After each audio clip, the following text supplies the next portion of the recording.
இப்போ பார்த்தீங்க அப்படின்னா பழக்க வழக்கங்கள் எதனால கெடுதுங்கிறத இப்போ தான் எனக்கு தெரியுது. நான் இதுக்கு முன்னாடிலாம் இந்த மாதிரி அனுபவப்பட்டதே கிடையாது.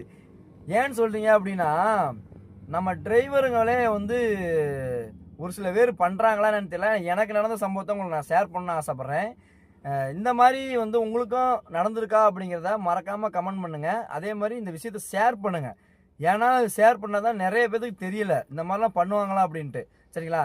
என்ன நினச்சுன்னு பார்த்தீங்க அப்படின்னா, ஒரு மாதத்துக்கு முன்னாடி ஒரு வாடகை ஒன்று போயிருந்தேன், திருப்பதி போயிருந்தேன்.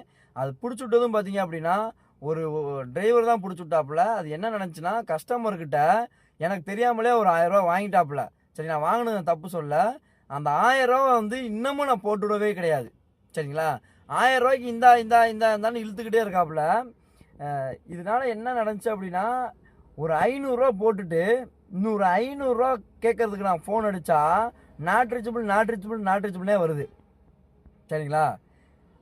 அண்ணா, இந்த வீடியோ நீங்கள் பார்த்தாலும் பரவாயில்ல, இந்த மாதிரி நீங்கள் பண்ணாதீங்க சொல்லிட்டேன் நான். ஏன்னா எனக்கும் ஃபேமிலி இருக்குது, எனக்கும் குடும்பம் இருக்குது. சரிங்களா?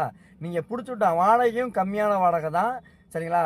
அதுலேயும் நீங்கள் ஒரு 1000 ரூபா பிடிச்சிட்டிங்க அப்படின்னா எனக்கு என்ன நிற்கும்? நீங்கள் பாட்டில் பிடிச்சிட்டு ஃபோனை நாட்டுச்சூழலை போட்டு போயிட்டீங்களா ப்ரோ? என்ன ப்ரோ இந்த மாதிரிலாம் பண்ணுறீங்க சொல்லுங்கள் ப்ரோ. நானும் சொந்த வண்டி வாங்கி தான் ப்ரோ ஓட்டிக்கிட்டு இருக்கேன். சரிங்களா? நான் மட்டும் இதில் வந்து தண்ணி ஊற்றிலாம் போகல ப்ரோ. 500 ரூபா தாராளமாக எடுத்துகிட்டு போங்க அப்படின்னு சொல்கிறதுக்கு. சரிங்களா? நீங்கள் கமிஷன் வேணுன்னா கூட நீ தாராளமாக எடுத்துகிட்டு போங்க ப்ரோ.